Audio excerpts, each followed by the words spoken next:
Parubaya ditemukan tewas dengan kondisi tubuh dicor di dalam proyek ruko di kawasan Pulau Gadung, Jakarta Timur. Saat ini jasad pria masih terkubur dan proses penggalian oleh petugas pemadam kebakaran.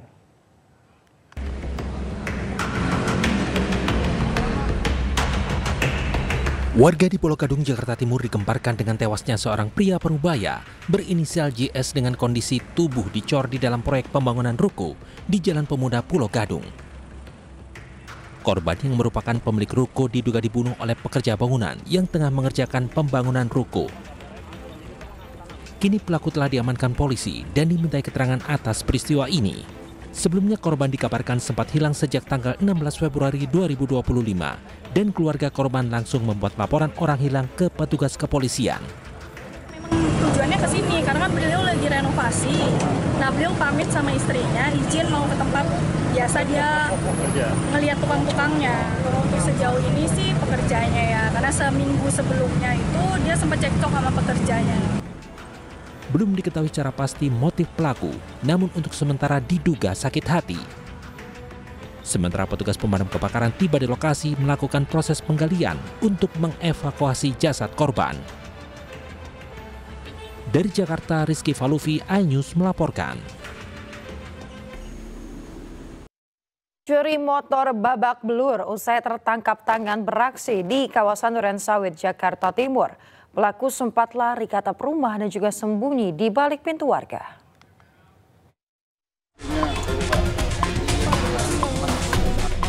Pelaku curanmor babak belur usai tertangkap warga beraksi di Jalan Madrasah 1 Durensawit, Jakarta Timur. Pelaku terpergok saat mencokel kunci kontak motor hingga panik dan melarikan diri ke atap rumah. Aksi pelaku tergolong nekat karena dilakukan seorang diri pada waktu siang hari. Untuk kepentingan penyelidikan pelaku dibawa ke Mapolsek Durensawit, Jakarta Timur.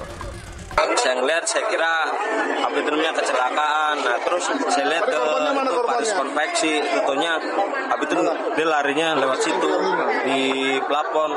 Nah, terus habis itu warga udah pada nyariin kagak ada, tentunya malah ngumpetnya di belakang pintu. Terus saya gencet. Warga mengaku jika aksi curanmor di wilayahnya sangat meresahkan dan berharap polisi bisa rutin melakukan patroli. Dari Jakarta, Rio Manik, iNews melaporkan.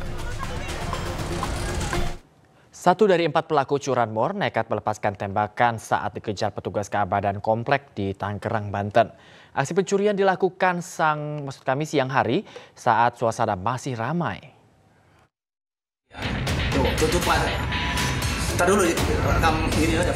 Dua petugas keamanan berlarian menutup pintu pagar guna mencegah pelaku pencuri motor kabur di perumahan Bumi Mas Raya, Tangerang.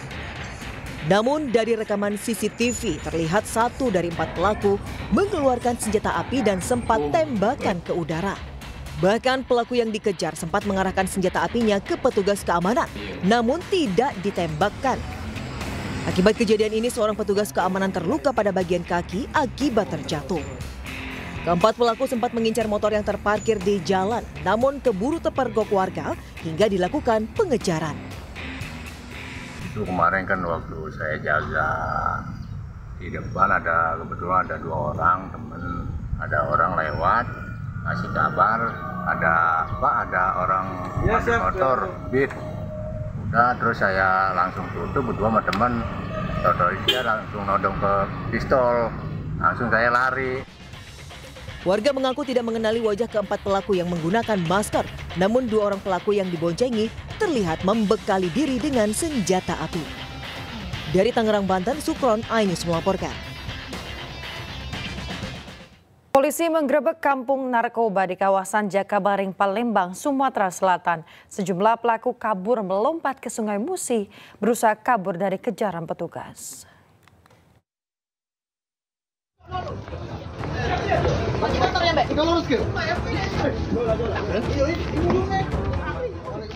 Inilah suasana penggerebekan yang dilakukan unit narkoba Polrestabes Palembang di wilayah Kelurahan 15 Kecamatan Jakabaring, Palembang.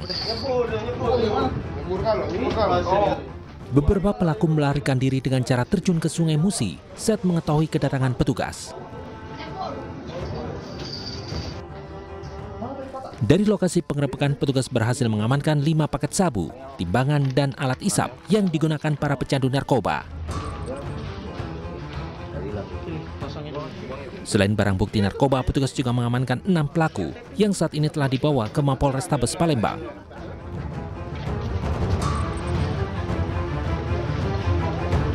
Dari Polda Sumatera Selatan dan Polrestabes Palembang melaksanakan razia di 6 lorong di 15 hulu, dan alhamdulillah kita berhasil mengamankan 6 orang, diantaranya 3 pengedar dan 2 pemakai, ya, di mana operasi pekat ini dilaksanakan menjelang bulan Ramadan, ya, agar pelaksanaan bulan Ramadan bisa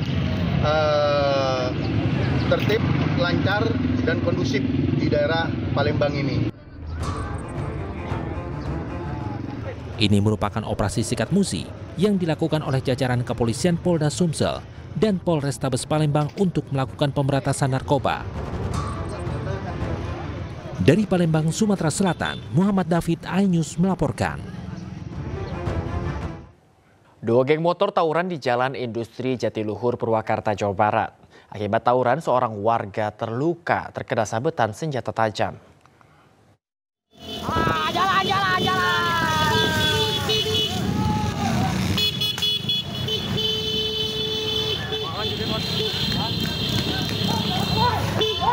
Dua kelompok remaja terlibat tawuran di Jalan Industri Kecamatan Jatiluhur, Purwakarta, Jawa Barat. Keduanya saling serang dengan senjata tajam. Aksi ini membuat warga yang melintas memilih memutar berbalik arah. Salah seorang warga terluka akibat senjata tajam geng motor. Aksi tawuran ini terhenti setelah dibubarkan polisi bersama warga. Polisi menangkap 12 pelaku tawuran, 7 ditetapkan tersangka. Kepada polisi, mereka mengaku sepakat di media sosial untuk tawuran. Ini berawal dari janjian antara 2 aliansi geng dengan melawan. Aliansi geng ini kami sebutkan di sini ada geng motor Sabara, American Gangster, Salvador, Negeri Bawah Cijantung, Ceria, kemudian Babakan Misteri, dan lain-lainnya melawan aliansi dari gangster Bali Jatiluhur. Akibat perbuatannya, para tersangka terancam penjara maksimal 10 tahun penjara. Dari Purwakarta, Jawa Barat, Irwan, iNews melaporkan. Pemirsa, puluhan anggota geng motor ditangkap di Pangkal Pinang, Bangka Belitung. Para geng motor menangis setelah dipertemukan dengan orang tua mereka.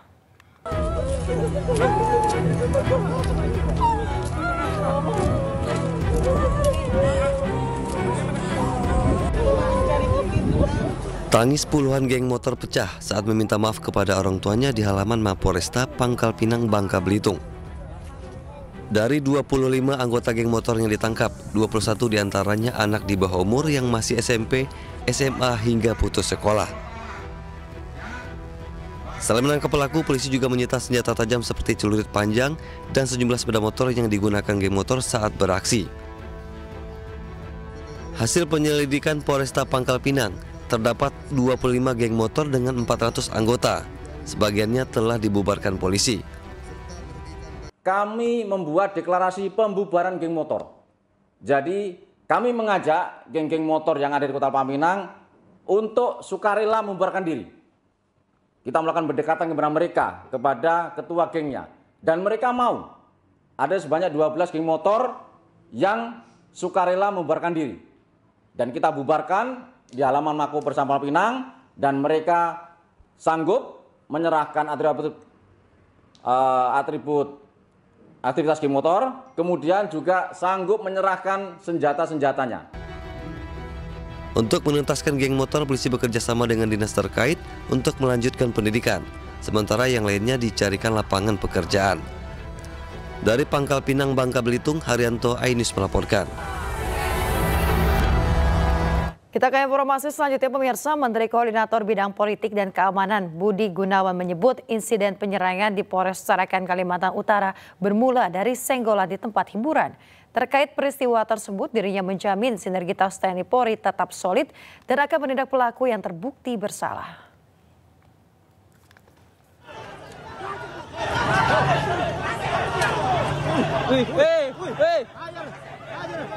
Menteri Koordinator Bidang Politik dan Keamanan Budi Gunawan menyebut imbas dari insiden penyerangan yang dilakukan Oknum TNI ke Polres Tarakan, dirinya telah meminta Panglima TNI Jenderal Agus Subianto dan juga Kapolri Jenderal Sigit Prabowo untuk memberi atensi terhadap peristiwa ini. Tim dari POM TNI dan Inspektorat Polri pun telah diterjunkan untuk menyelidiki peristiwa ini. Lebih lanjut pemirsa, Budi Gunawan juga menjamin sinergitas antara TNI Polri terus terjaga dan tetap solid, sementara para pelaku yang terlibat akan ditindak tegas. Polisi, Cok. Sampaikan dan saya jamin bahwa soliditas TNI Polri tetap terjaga. Memang terkadang ada di beberapa tempat secara tiba-tiba gitu, ada gesekan di lapangan, di daerah begitu. Karena biasanya ada ya kesalahpahaman. Itu kan berawal dari senggolan di tempat hiburan. Masih pada muda kan, biasa. Terus ribut, ujungnya seperti itu. Tapi sudah ada langkah cepat. Saya sudah minta Pak Panglima, sudah ada langkah cepat. Pak Kapolri, semua sudah menugasi tim untuk turun ke sana. Dari POM, kemudian juga dari Inspektorat. Dan semua sudah dilakukan langkah-langkah proses yang dilakukan. Bagi yang bersalah ya akan ditindak. Kemudian kerusakan sedang diperbaiki. Dan pemulihan soliditas. Pasca terjadinya insiden penyerangan yang dilakukan Oknum TNI ke Mapolres Tarakan, Kapolri Jenderal Listio Sigit Prabowo menegaskan bahwa TNI Polri tetap solid meski ada kasus penyerangan terhadap Mapolres Tarakan. Kapolri juga menyatakan Pangdam dan Kapolda telah menyiapkan langkah-langkah untuk menangani insiden tersebut. Ya, saya kira Pangdam dan Kapolda sudah mengambil langkah dan tentunya TNI dan Polri tetap solid dan kita terus bekerja sama menjaga dan mengawal negeri. Tidak mengganggu solidaritas ya? Tidak ada, karena sudah ada langkah-langkah yang akan dilakukan oleh Pangdam dan Kapolda. Himbauannya ke depan gimana? Mungkin kebetulan nanti kan di depan ada 490 kepala daerah, mungkin ke depannya ya, saya kira terus dijaga soliditas, sinergitas. Saya kira selama ini kita sudah melakukan baik di lapangan pada saat kita melaksanakan berbagai macam program, mengawal kebijakan pemerintah dalam hal ketahanan pangan, dan tentunya ke depan sinergitas dan solidaritas harus terus kita tingkatkan. Tapi intinya memang kita sama-sama dengan Kapolda mendinginkan suasana dan tentunya peristiwa ini tidak akan merusak solidaritas yang sudah kita bangun sama-sama dengan kepolisian. Sama halnya dengan Kapolda juga bahwa kami masih terus menjalani dan menyelidiki para oknum kemungkinan atau oknum, dan tentunya nanti akan berhadapan dengan hukum yang berlaku di Jadwal kami. Ada komitmen tersebut. Sementara itu pemirsa, Wakil Ketua Komisi 1 DPR RI Dev Laksono meminta agar peristiwa penyerangan Polres Tarakan diusut secara tuntas dan transparan. Dirinya pun meminta agar ada penyelesaian permanen terkait peristiwa ini sehingga tidak terulang di kemudian hari. Kejadian yang sangat amat merisaukan telah terjadi di mana Polres Tarakan diserbu oleh sekelompok orang yang diduga mereka adalah anggota prajurit TNI.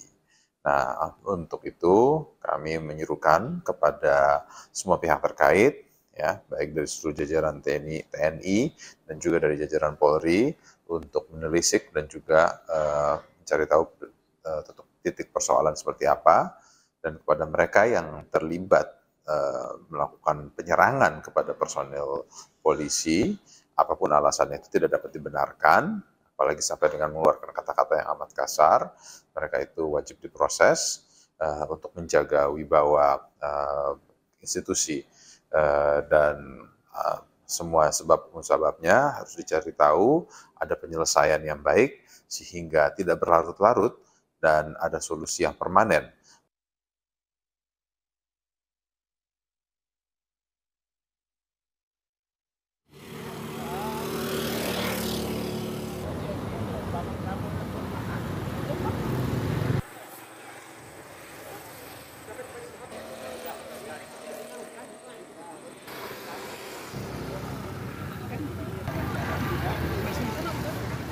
Ya pemirsa, konflik sengketa tanah seluas 10 hektar milik Brata Ruswanda terjadi di kota Waringin Barat, Kalimantan Tengah. Dugaan penyerobotan lahan yang telah dilaporkan sejak 2018 silam tersebut kini memasuki tahap baru. Setelah melalui proses panjang, tim kuasa hukum dan ahli waris akhirnya mendapatkan kembali surat-surat tanah dari penyidik Barreskrim Polri. Saat pengembalian bukti, penyidik juga meminta agar aduan terhadap Dirtipidum Barreskrim Polri di Propam dicabut. Walaupun ini sudah dikembalikan, tapi pengembaliannya setelah kita laporkan di sana, ya biarlah proses yang dijalankan ya, proses bagaimana proses hukum yang harus dijalankan. Selamat menunaikan ibadah sholat subuh pemirsa. Untuk Anda yang berada di wilayah Jakarta dan sekitarnya, kita kembali di iNews Pagi.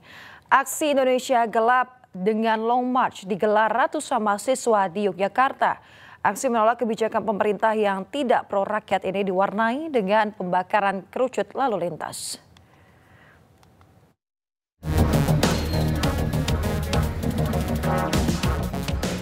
Ratusan mahasiswa Islam HMI Cabang Yogyakarta melakukan long march dari Jalan Malioboro menuju gedung DPRD Daerah Istimewa Yogyakarta. Aksi Indonesia Gelap ini juga diwarnai dengan pembakaran traffic cone atau kerucut lalu lintas. Dalam orasinya, para mahasiswa menilai kebijakan pemerintah tidak pro rakyat. Salah satunya efisiensi dengan pemangkasan anggaran untuk makan bergizi gratis yang berdampak di berbagai bidang termasuk pendidikan. Kita tidak butuh makan siang gratis, kita tidak butuh susu gratis, kita hanya butuh pendidikan yang murah.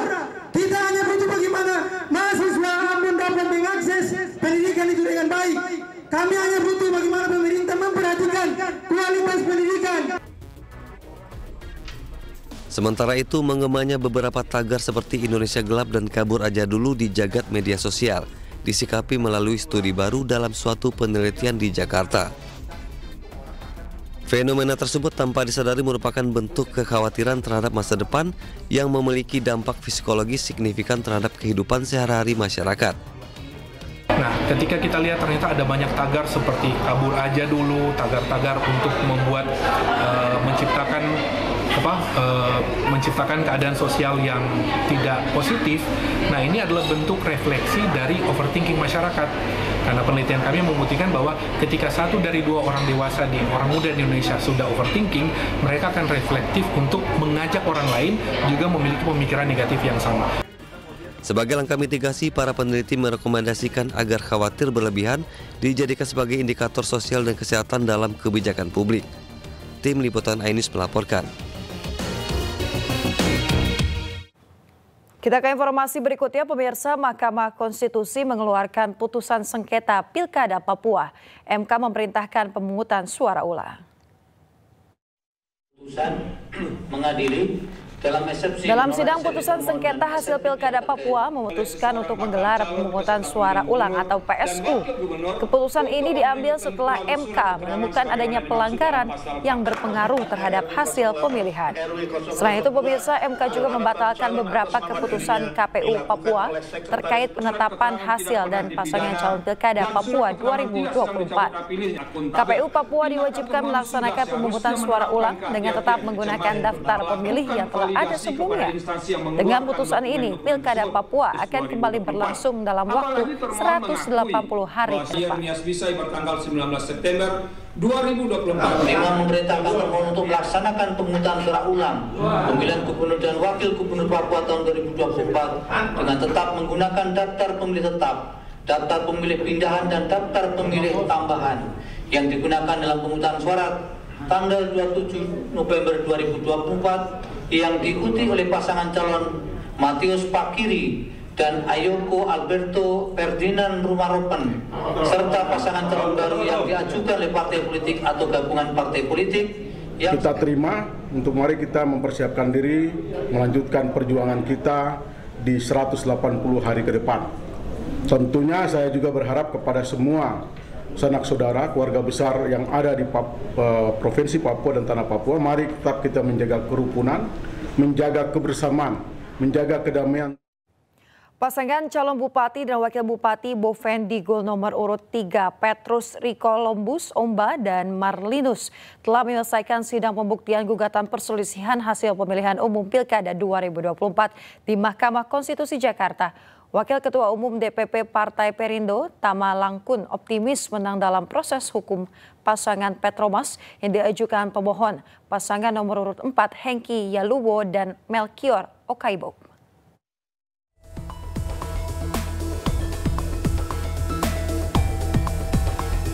Sengketa pemilihan kepala daerah Bovendigul, Papua Selatan tahun 2024 memasuki babak baru.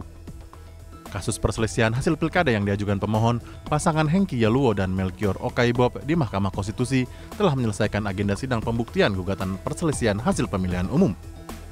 Pasangan calon bupati dan wakil bupati Bovendigul nomor urut 3, Petrus Ricolombus Omba dan Marlinus, terus optimis serta berharap Mahkamah Konstitusi memberikan keputusan yang terbaik dan seadil-adilnya.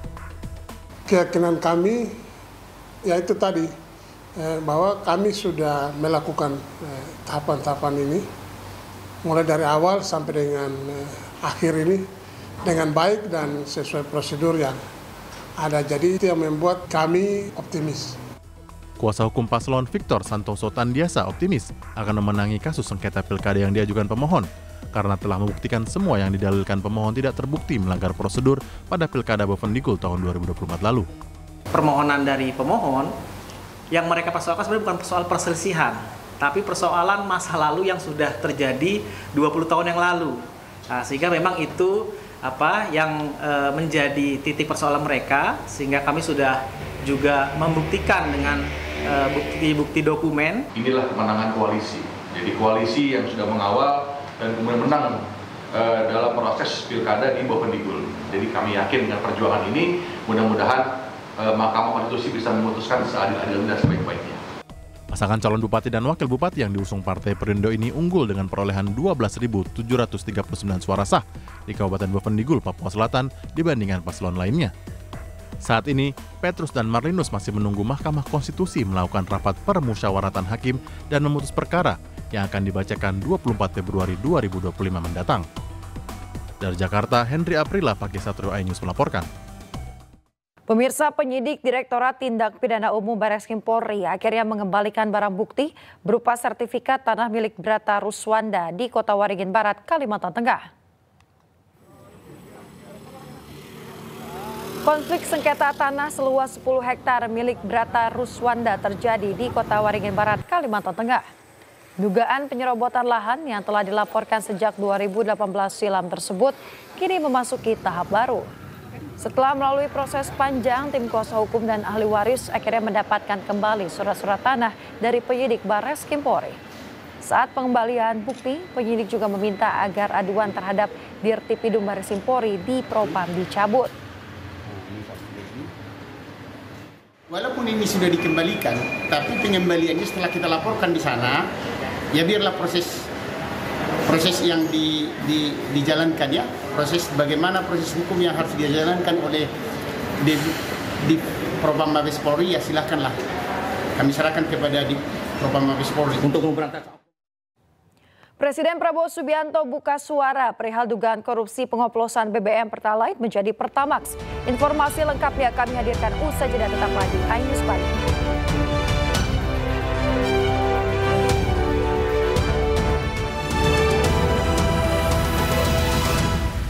Ada kembali di iNews Pagi, pemirsa. Kita ke informasi berikutnya. Kasus korupsi minyak Pertamina menjadi sorotan usai Kejaksaan Agung membongkar bahwa tersangka telah mengoplos Pertamax dengan Pertalite.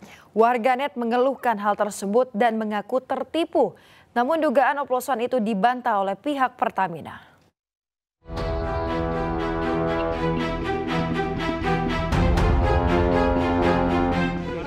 Tersangka kasus korupsi minyak Pertamina menjadi sorotan usai Kejaksaan Agung membongkar modus tersangka dalam melakukan korupsi. Dalam konferensi pers yang digelar Senin malam lalu, Direktur Penyidikan Kejaksaan Agung Abdul Kohar mengatakan 7 tersangka telah melakukan pemufakatan jahat, yakni mengoplos Pertalite dengan Pertamax dan dijual dengan harga Pertamax. Tersangka RS melakukan pembelian atau pembayaran untuk RON 92.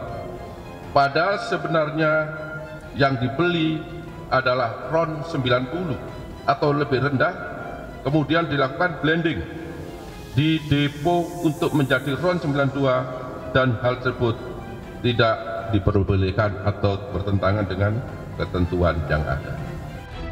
Terkait oplosan BBM ini, masyarakat bereaksi. Mereka menyampaikan kekecewaannya di media sosial. Bahkan ada yang menyebut bukan tidak mungkin Pertamina akan kehilangan kepercayaan masyarakat. Terkait hal ini, Pertamina buka suara dalam rapat dengar pendapat dengan DPR. Pertamina membantah isu oplosan ini. Pertamina memastikan BBM yang dijual sesuai dengan kadar RON yang ada. Pihak Pertamina juga menyebut sering menggelar sidak di SPBU untuk mencegah kecurangan di lapangan. Kami berkomitmen dan kami selalu berusaha memastikan bahwa yang dijual di SPBU untuk RON 92 adalah sesuai dengan RON 92. Yang RON 90 adalah sesuai dengan RON 90. Pertamina juga saat ini, mohon izin, kami sangat masif untuk melakukan sidak Q&Q, quality dan quantity. Sementara itu, Kapus Penkum Kejaksaan Agung Hardy Siregar mengatakan kasus oplosan Pertalite dan Pertamax terjadi pada tahun 2023 atau 2 tahun yang lalu. Saat ini, Kejagung melakukan pendalaman dengan melibatkan ahli.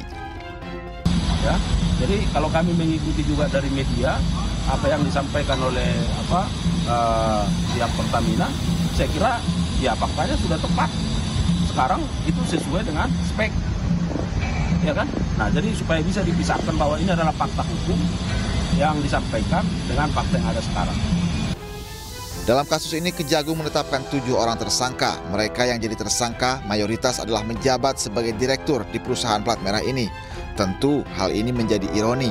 Kejaksaan Agung mengungkap korupsi minyak mentah Pertamina ini terjadi selama periode 2018 hingga 2023. Kerugian negara akibat korupsi mencapai 193,7 triliun rupiah. Salah satunya adalah karena negara harus mengeluarkan uang subsidi demi menjaga harga BBM terjangkau oleh masyarakat. Tim Liputan iNews melaporkan. Pemirsa, Kejaksaan Agung menetapkan 2 tersangka baru dalam kasus dugaan korupsi tata kelola minyak mentah dan produk kilang periode 2018 hingga 2023. Kini total jumlah tersangka dalam kasus ini menjadi 9 orang. Pemirsa, 2 tersangka baru itu adalah Direktur Pemasaran Pusat dan Niaga PT Pertamina Patra Niaga Maya Kusmaya dan FP Trading Operation PT Pertamina Patra Niaga Edward Korn. Pihak Kejagung menjelaskan keduanya terlebih dahulu dipanggil sebagai saksi dalam kasus ini pada Rabu pagi. Namun Maya dan Edward tidak hadir tanpa alasan yang jelas dan kemudian keduanya langsung dijemput paksa. Kedua tersangka selanjutnya ditahan selama 20 hari ke depan.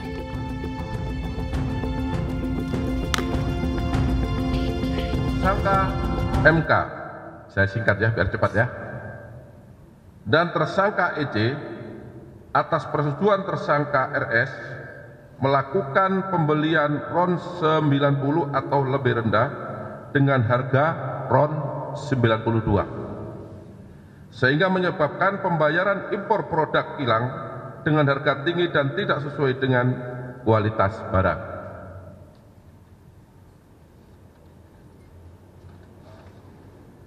Kemudian tersangka MK memerintahkan dan atau memberikan persetujuan kepada EC untuk melakukan blending produk kilang jenis RON 88 dengan RON 92 agar dapat menghasilkan RON 92 di terminal PT Orbit Terminal Merak milik tersangka MKAR dan tersangka GRJ atau yang dijual dengan harga RON 92. Sebelumnya pemirsa, Kejaksaan Agung telah menetapkan 7 orang tersangka dalam kasus dugaan korupsi minyak mentah Pertamina. Mayoritas yang melakukan itu adalah memiliki jabatan sebagai direktur. 7 tersangka itu adalah Gading Ramadan Judo atau GRJ, Komisaris PT Jengga Maritim dan Direktur PT Orbit Terminal Merak, salah satu broker dalam kasus ini. Kemudian ada Dimas Mersapati atau Dewe, Komisaris PT Navigator, Katulistiwa, dan Komisaris PT Jenggala Maritim. Rifa Siahaan atau RS yang merupakan Direktur Utama PT Pertamina Patra Niaga, pemirsa. Kemudian ada juga Yoki Firnandi atau YF, Direktur Utama PT Pertamina International Shipping.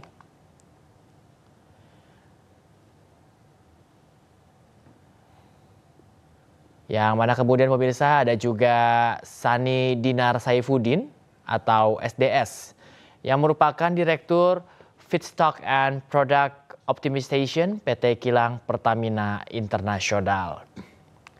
Bukan hanya itu saja pemirsa, ada juga Agus Purwono atau AP yang merupakan Vice President Feedstock Management PT Kilang Pertamina International.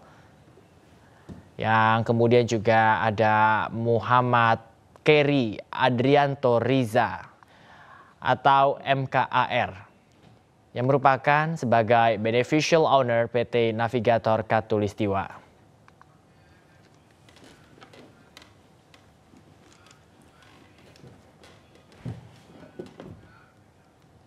Pemirsa, Presiden Prabowo Subianto buka suara perihal dugaan korupsi pengoplosan BBM Pertalite menjadi Pertamax. Presiden menegaskan tengah mengurus kasus ini dan akan menegakkan hukum serta membela kepentingan rakyat. Ya, lagi diurus itu semua, ya. Lagi diurus semua. Oke. Kita bersihkan, kita tegakkan, kita akan pokoknya membela kepentingan rakyat. Hari ini kita lihat ya peluncuran bank emas pertama dalam sejarah Indonesia. Oke, terima kasih. Pemirsa, Menteri BUMN Erick Thohir merespon kasus dugaan korupsi tata kelola minyak mentah dan produk kilang yang melibatkan sejumlah pimpinan PT Pertamina Patra Niaga. Sementara itu, Menteri Energi dan Sumber Daya Mineral Bahlil Lahadalia menegaskan bahwa kualitas BBM yang beredar di masyarakat telah memenuhi standar yang ditetapkan. Memang penegakan hukum kita harus hormati dan semua proses hukumnya pasti kita dukung, dan selama ini kan kita sama Kejaksaan Agung sudah terus bekerja sama memberantas korupsi asabri, jiwasraya dan lain-lain. Jadi ya kami menjaga proses hukum dan kami dari Kementerian SDM sangat menghargai proses hukum yang terjadi.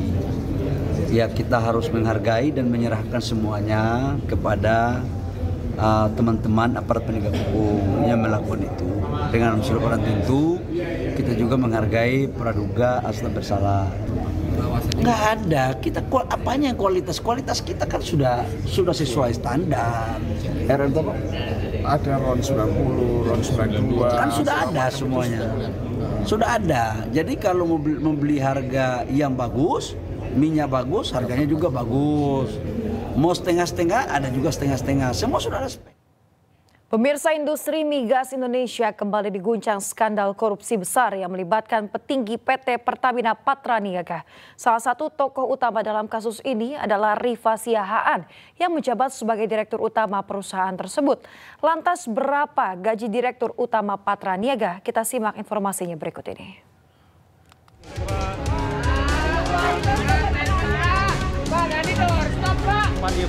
Kejaksaan Agung menetapkan 7 orang tersangka dalam kasus dugaan korupsi tata kelola minyak mentah dan produk kilang yang diperkirakan merugikan negara hingga 193,7 triliun rupiah. Salah satu tokoh utama yakni Rifa Siahaan yang merupakan orang terakhir menjabat sebagai Direktur Utama Pertamina Patra Niaga. Ia bukanlah sosok baru di dunia migas. Sebagai pemimpin perusahaan, Direktur Utama menerima gaji dan tunjangan dengan nilai yang besar. Gaji seorang Direktur Utama Pertamina ditentukan melalui pedoman internal yang ditetapkan Menteri BUMN selaku pemegang rapat umum pemegang saham atau RUPS. Selain gaji pokok, Direksi Pertamina juga mendapatkan berbagai tunjangan, termasuk tunjangan hari raya, tunjangan perumahan hingga asuransi purna jabatan. Dan ada pula insentif kinerja atau tantim yang diberikan sesuai dengan peraturan menteri terkait. Dengan demikian, kompensasi yang diterima jajaran direksi Pertamina sebesar Rp42.589.589.750. Dengan begitu, jajaran direksi Pertamina menerima gaji setiap bulannya sebesar Rp3.569.965.812. Namun di tengah kemewahan gaji dan tunjangan yang diterima, Rifa Siahaan kini ditetapkan tersangka dan harus menghadapi jerat hukum. Tim Liputan iNews melaporkan. Sejumlah warga menyayangkan adanya isu Pertamax yang dioplos dengan Pertalite. Dalam hal ini masyarakatlah yang dirugikan, pemirsa. Pertamax terus. Oke, udah tahu belum Mas bahwa ternyata Pertamax itu dioplos sama Iya, Pertalite? saya sudah tahu. Oke, kesel nggak? Perasaannya gimana? Kesel banget sih, Mas. Oke, itu udah pasti. Karena pasti banyak yang dirugiin, Mas. Ya sebenarnya kalau jadi masyarakat sih ngerasa dibohongin aja sih ya. Jadinya kayak ya kita kan nyarinya yang oktannya lebih baik, tapi ternyata cuma oktan yang lebih rendah tapi dioplos gitu sih. Itu juga bisa kena kerusakan mesin. Iya, waktu itu juga beberapa temen tuh sempat itu juga sih ngeluh kenapa pakai Pertamax malah rasanya lebih aneh aja gitu sih akhir-akhir ini. Oke, jadi nggak. Pemirsa, krisis kepercayaan muncul pasca penetapan tersangka pejabat Pertamina Patraniaga yang diduga mengoplos bahan bakar Pertamax dengan Pertalite. Masyarakat mulai beralih membeli Pertalite untuk bahan bakar kendaraannya.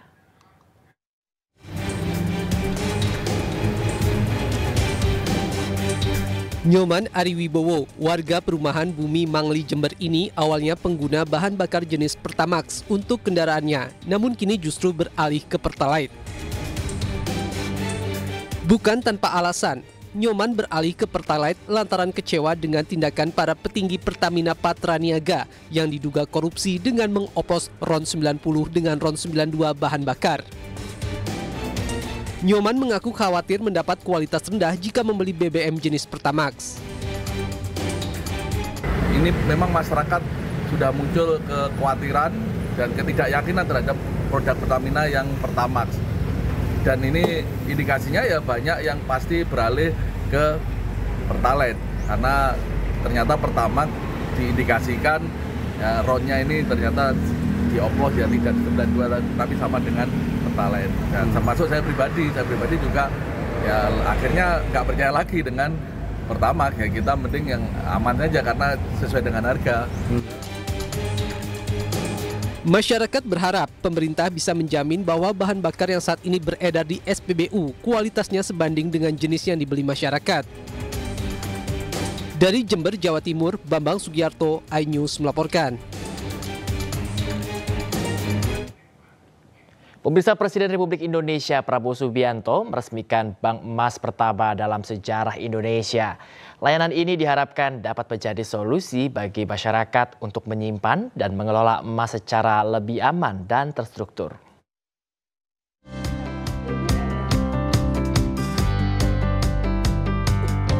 Presiden Prabowo Subianto meresmikan bank emas pertama di Indonesia. Melihat Indonesia sebagai salah satu produsen emas terbesar di dunia, Presiden juga menekankan pentingnya menjaga cadangan emas di dalam negeri dan mengoptimalkan pemanfaatannya untuk kemakmuran bangsa. Saya Prabowo Subianto, Presiden Republik Indonesia, dengan ini meresmikan layanan Bank Emas Pegadaian dan Bank Syariah Indonesia. Terima kasih.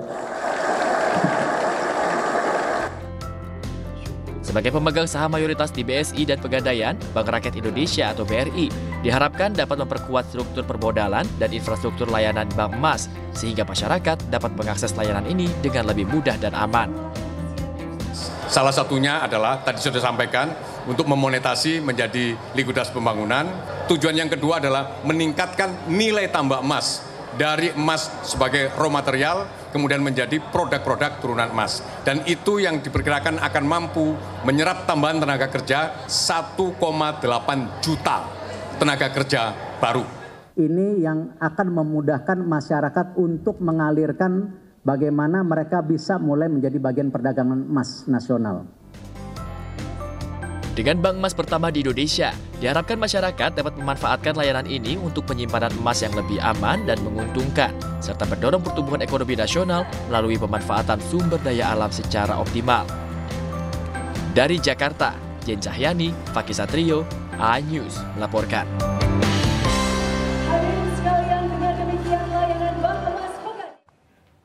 Ketua Umum PSSI Erick Thohir bantah Indra Syafri ditunjuk sebagai pelatih Timnas Indonesia U23 dalam ajang SEA Games 2026 mendatang. Informasinya akan hadir usai jeda berikut ini, tetaplah di iNews Pagi.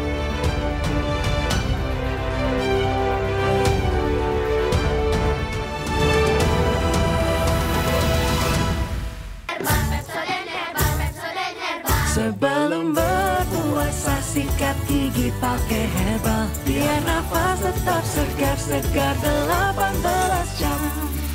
Pepsodent. Hai cantik, Citra kini hadir dengan wajah baru. Citra UV Body Lotion baru. Dengan biopeptide dan diperkaya ekstrak bengkoang, kulit cerah dan wangi sepanjang hari. Citra, cerahkan cantikmu.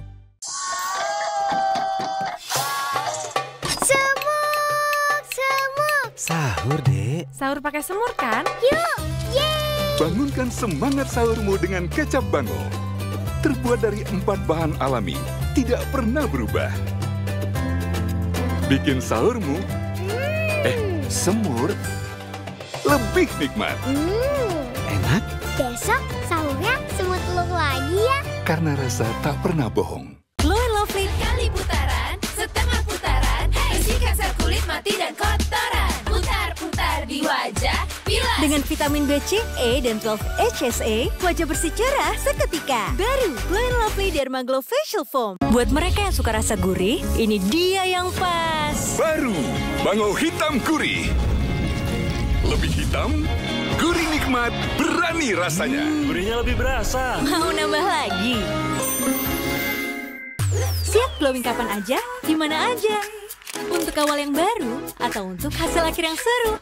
Tapi untuk tetap glowing, kita harus berhadapan dengan matahari yang bisa bikin bintik hitam dan kusam. Itu sebabnya Glow & Lovely Dermaglow baru dirancang oleh ahli kulit dengan vitamin B, C, E, dan 12 HCC. Gerakan kulit lapisan demi lapisan. Kulit 40% lebih glowing. Lebih glowing ya Dermaglow.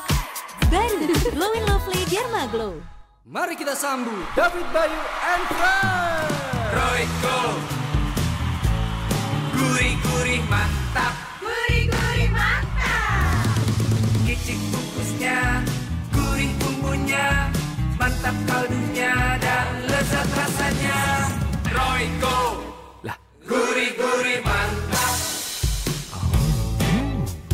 Royco, Cukup Royco aja, semua jadi gurih mantap. Sinar UV bikin bintik hitam dan kusam. Jangan berlindung kayak gini, tapi gini. Baru Glow & Lovely UV 2 Sunscreen. Cukup 2 jari. SPF 50 melindungi dari UV, vitamin C mencerahkan. Baru Glow & Lovely UV 2 Sunscreen. Bangun, Bu. Hah? Waktunya sahur. Aduh, sempet nggak ya masak ayam goreng yang enak? Bisa, pakai Royco baru formula ayam kampung. Dengan paduan 6 jenis rempah pilihan, cukup 2 saset Royco, ungkap 1 kilogram ayam, tinggal goreng. Untung ada Royco, ayam goreng jadi makin gurih mantap. Enak bikin mengawet, Bu. Cukup 2 saset Royco untuk ayam goreng gurih mantap. Pepsodent Herbal, Pepsodent Herbal, Pepsodent Herbal. Sebelum berpuasa sikat gigi pakai herbal, biar nafas tetap segar-segar 18 jam. Pepsodent.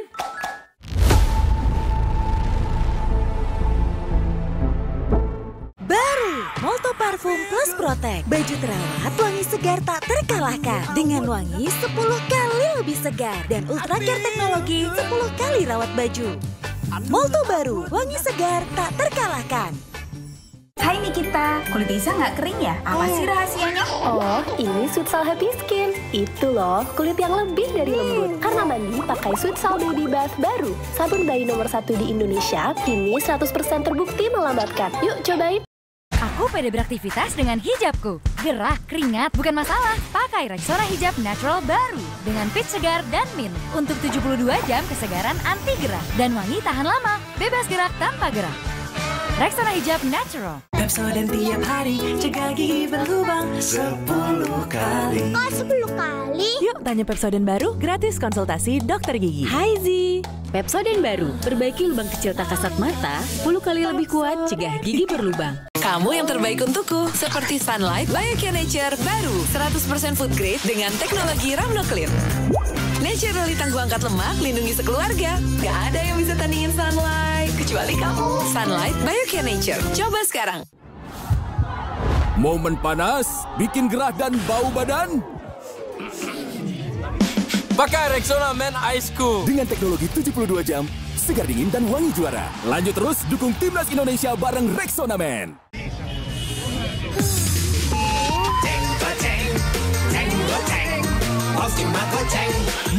Cuma 5.000. Pulse Goceng jadi happy.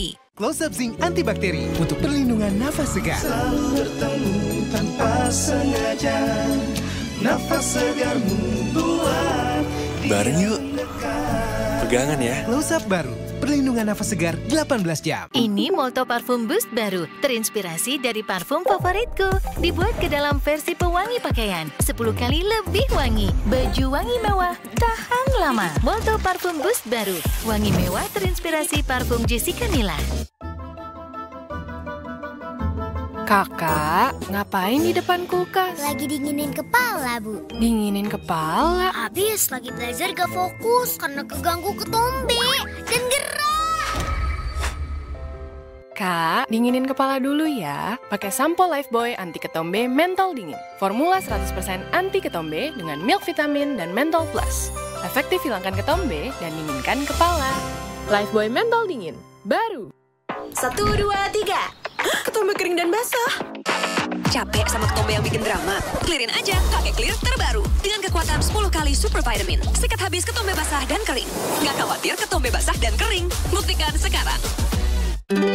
Beli bakso yuk. Kita bikin aja. Pakai Reko Sapi formula terbaik. Dengan tulang dan daging sapi direbus lama dan kaya rempah.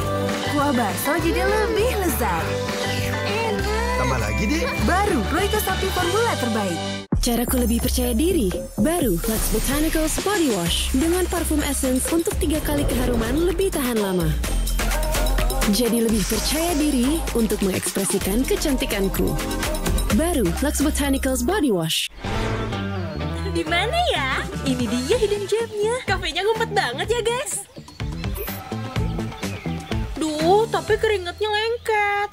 Itu hidden gem. Kuman ngumpet di lipatan kulit. Pakai Lifebuoy hijau tindan zaitun baru. Tindan zaitun, iya. Dengan 100% tindan zaitun dari alam, bersihkan secara menyeluruh kuman di lipatan. Dan jaga kulit tetap lembab. Nggak takut kuman ngumpet? Kulit terasa lembab. Lifebuoy hijau tindan zaitun baru. Coba varian lainnya.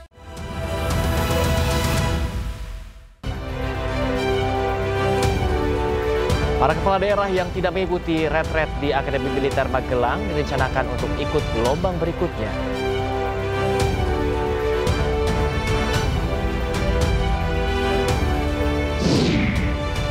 Sebuah pesawat komersial Southwest Airlines nyaris bertabrakan dengan pesawat jet pribadi di Bandara Chicago Midway, Amerika Serikat. Emil Audero Mulyadi didapuk sebagai kiper terbaik Seri B Liga Italia dan dikabarkan sebagai kiper termahal kedua di Asia.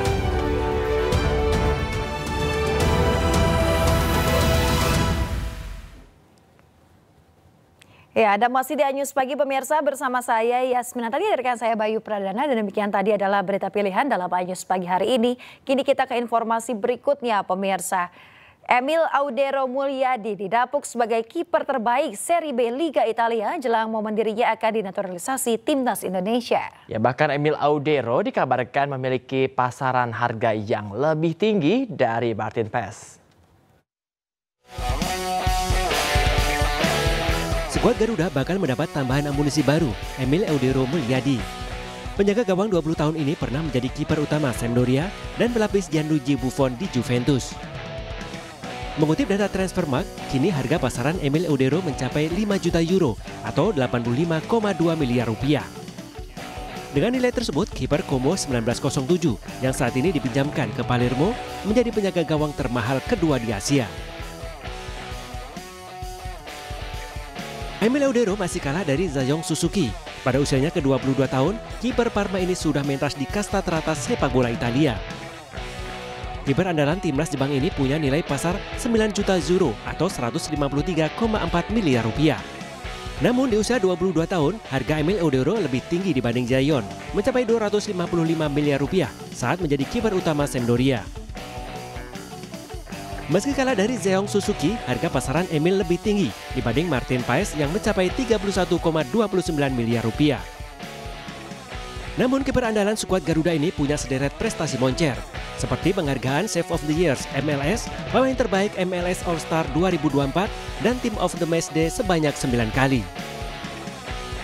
Selain itu, Martin masuk daftar pemain istimewa yang layak disaksikan pada MLS 2025 setara Lionel Messi dan Luis Suarez yang berkiprah di Liga Amerika Serikat. Tentu saja kehadiran dua kiper dengan kualitas mumpuni tersebut menjadi berkah bagi pelatih Patrick Kluivert menatap Piala Dunia 2026.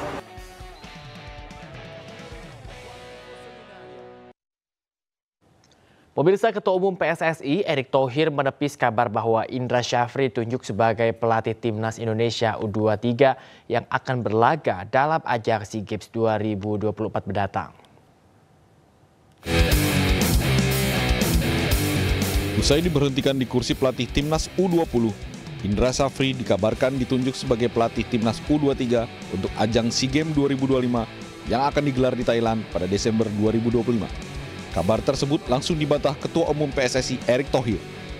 Dirinya menegaskan jangan membuat kebingungan yang tidak penting karena Timnas Indonesia U23 sudah ada Gerard Van den Broek. Melakukan review, melepas Coach Indra, terus juga tidak benar Coach Indra mengambil U23 bahwa itu sudah ada Gerald. Ya, jangan menciptakan kebingungan yang tidak penting gitu loh. Ya, sekarang kita lagi fokus bahwa menambah technical advisor yang punya nama besar, track record yang baik untuk juga memperkuat tim kita. Jadi memang kita serius banget itu. Kini Indra Syafri tidak lagi menjabat sebagai pelatih Timnas U20 dan PSSI masih belum menentukan siapa yang akan menggantikan kursi pelatih Timnas U20. Fokus PSSI saat ini adalah mengumumkan penasihat teknis pemain Timnas. Tim Liputan iNews melaporkan. Pemirsa, ratusan pelayat mengantar jenazah pelatih Delta Sidoarjo yang juga merupakan legenda tim sepak bola Persebaya Surabaya, Bejo Sugiantoro, ke tempat peristirahatan terakhir. Bejo dimakamkan di pemakaman umum Desa Geluran, Sidoarjo, Jawa Timur, di samping makam sang ayah kandungnya.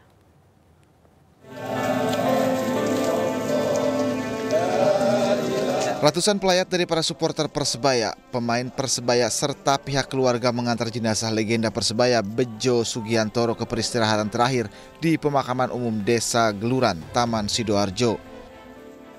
Almarhum Bejo dimakamkan di samping makam ayah kandungnya. Sebelum dimakamkan, jenazah pelatih Delta Sidoarjo ini disolatkan di masjid yang tak berada jauh dari rumah duka. Tidak saja dikenal baik dan ramah, Bejo juga dikenal disiplin dalam melatih. Sosok Coach Bejo ini seorang yang sangat baik,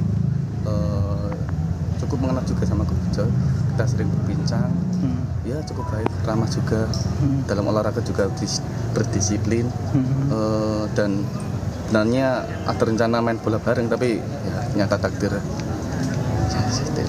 Terakhir komunikasi sama almarhum kapan? Terakhir komunikasi sama almarhum 1 mingguan yang lalu. Sebelum meninggal, Bejo Sugiantoro ditemukan dalam keadaan pingsan saat berolahraga sepak bola di lapangan PT Surabaya Estate Rungkut pada Selasa sore. Almarhum sempat dilarikan ke rumah sakit untuk mendapatkan pertolongan medis, namun sayang nyawanya tidak tertolong. Dari Sidoarjo, Jawa Timur, Yoyo Agusta, iNews melaporkan.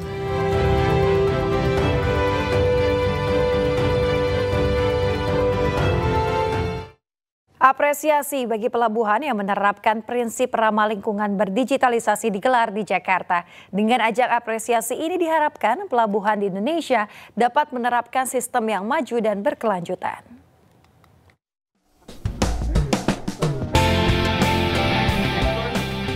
Kementerian Koordinator Bidang Pangan RI bersama ID Survey dan PT Sukovindo kembali mengadakan Green and Smart Port Award 2024. Penghargaan ini diberikan kepada pelabuhan-pelabuhan yang telah mengikuti asesmen Green and Smart Port pada tahun 2024 dengan menerapkan prinsip ramah lingkungan berdigitalisasi. serta mendorong optimalisasi pelabuhan berkelanjutan guna memperkuat sistem logistik nasional dan ketahanan pangan di Indonesia. Penerapan Green and Smart Port oleh pelabuhan akan memiliki multi manfaat dan keuntungan jangka panjang seperti efisiensi operasional dan akses lebih baik ke pendanaan hijau. Dan dengan adanya GSP ini membuat memotivasi pelabuhan-pelabuhan ini untuk menjadi lebih hijau, ya, dari sisi efisiensi energi, penanganan limbah dan lain sebagainya. Dan tentunya kami sangat apresiasi dan sangat menyambut baik inisiatif ini dari Kemenko Pangan. Standar penilaian dan pembuatan guideline Green and Smart Port, Kemenko Pangan dan ID Survey mengadaptasi dari peraturan nasional dan internasional. Di antaranya International Maritime Organization atau IMO, Green Port World System atau GPAS, dan standar Indonesia, yaitu peraturan-peraturan terkait pelabuhan, lingkungan, dan energi. Upaya pemerintah nomor 1 untuk mencapai pengurangan atau mencapai NDC dan net zero emission. Dan yang kedua adalah untuk mendukung ketahanan pangan. Karena dengan mengikuti program Green Smart Port, itu pelabuhan-pelabuhan itu nomor 1, dia secara lingkungan dia bisa memenuhi standar yang diharapkan dan bisa mencapai pengurangan karbon yang diharapkan juga. Tapi di samping itu juga lebih efisien. Dengan adanya Green and Smart Port Award 2024, diharapkan akan semakin banyak pelabuhan di Indonesia yang mengadopsi prinsip keberlanjutan dan digitalisasi dalam operasionalnya. Dari Jakarta, Hadisti Arifa, Auliasyah, iNews melaporkan. Terima kasih pemirsa, Anda masih di iNews Pagi. Kita ke informasi berikutnya. Retret hari ke-6 di Akademi Militer Magelang, Wapres Gibran Rakabuming Raka memberikan pembekalan pentingnya kolaborasi antar pemerintah pusat dan daerah.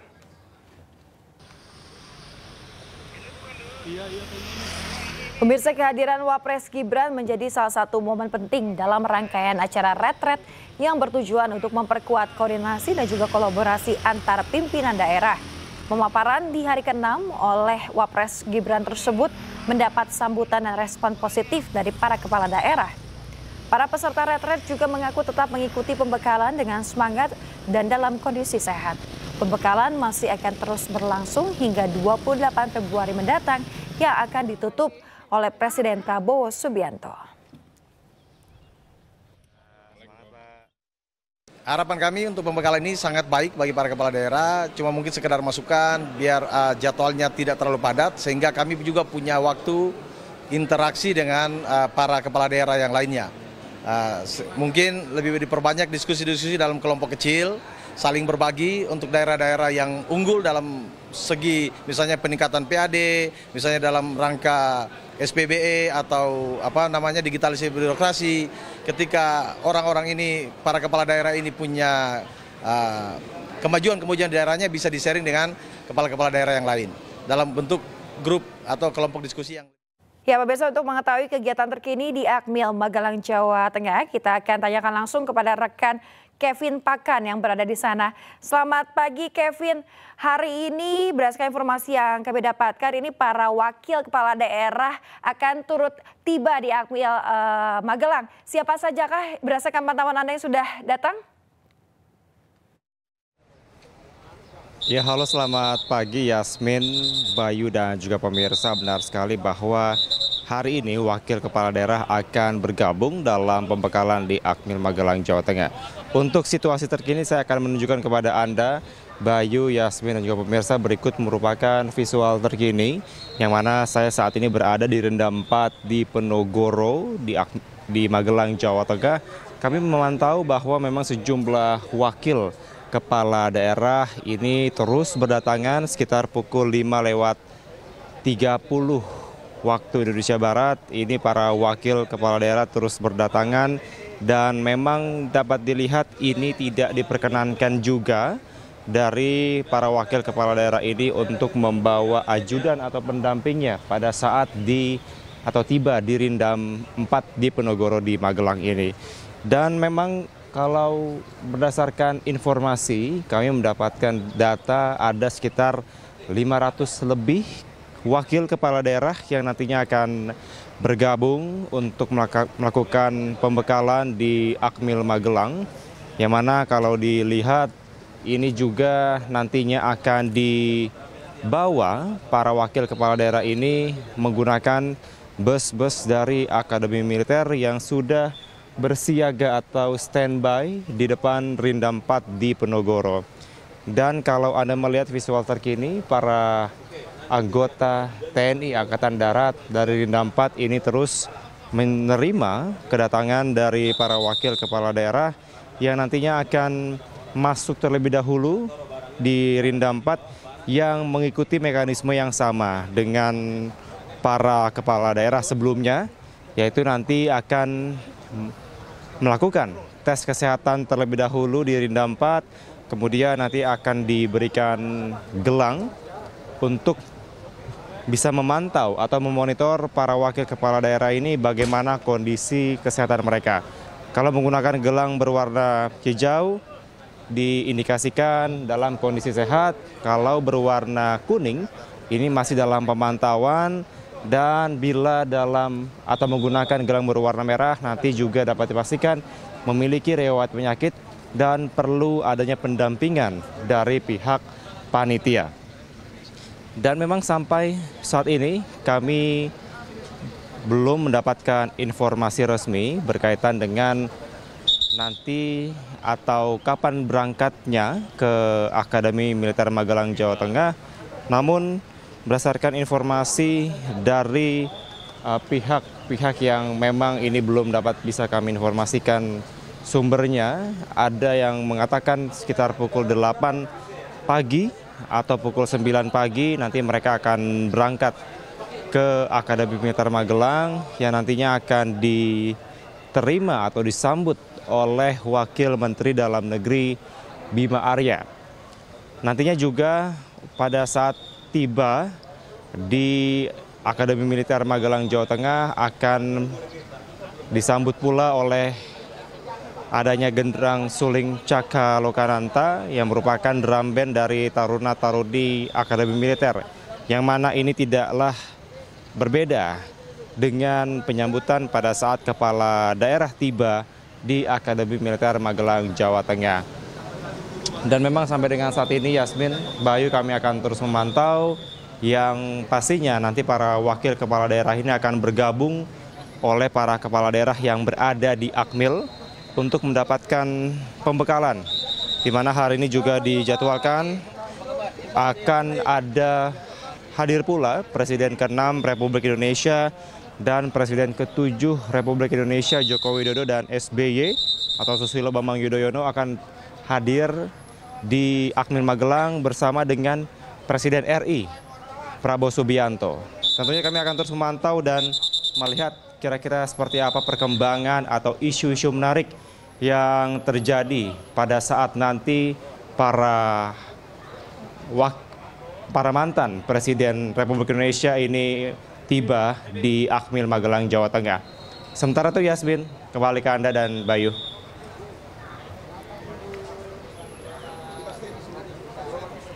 Ya, Kevin, mungkin Anda bisa memperlihatkan kepada kami lebih jelas terkait dengan kondisi di sekitar kendaraan ataupun para wakil daerah yang baru saja tiba. Mungkin bisa diperlihatkan ada siapa saja, Kevin?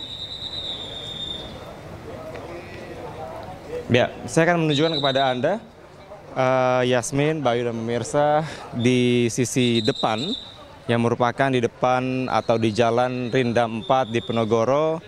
Ini kami melihat bahwa ada sejumlah ajudan atau pendamping dari wakil kepala daerah yang memang ini hanya diperkenankan untuk bisa mengantar para wakil kepala daerah ini untuk berada di depan Rindam, tidak boleh masuk ke dalam. Dan juga terlihat dari bis-bis yang akan nantinya mengantar para wakil kepala daerah ini untuk berangkat ke Akademi Militer Magelang, Jawa Tengah. Dan saya akan coba bertanya, Yasmin, kepada salah satu wakil kepala daerah. Halo, selamat pagi Pak. Izin Pak, saya Kevin dari iNews. Pak, bisa dijelaskan persiapan di Rindam 4 di Penogoro? Silakan Pak Tarmizi. Ya, Untuk persiapan kita dari awal memang sudah mendapatkan jadwal ya. Insya Allah kita dapat mengikuti dengan segala persiapan, kesehatan, kesiapan fisik. Insya Allah kita dapat menjalani kegiatan ini dengan baik. Rencananya nanti jalan jam berapa Pak dari Rindam? Ya tergantung panitia yang arahkan. Ya. Kemudian nanti kan informasinya akan dilaksanakan 2 hari ya Pak oleh wakil kepala daerah. Nanti seperti apa mekanismenya Pak? Ya jadwal yang dikirim ini jadwal saya lihat cukup padat ya. Ada materi-materi yang dari kementerian, dari Bapak Presiden dan mantan Presiden. Baik, terima kasih Pak Tarmizi, sehat-sehat selalu Pak. Ya. Ya Yasmin dan Bayu tentu kami akan terus memantau bagaimana nanti mekanisme keberangkatan dari wakil kepala daerah dan juga pembekalan pada hari ini. Yasmin dan Bayu. Ya baik, terima kasih banyak Kevin Paken atas laporan Anda dari Akmil Magelang, Jawa Tengah. Selamat bertugas kembali Kevin.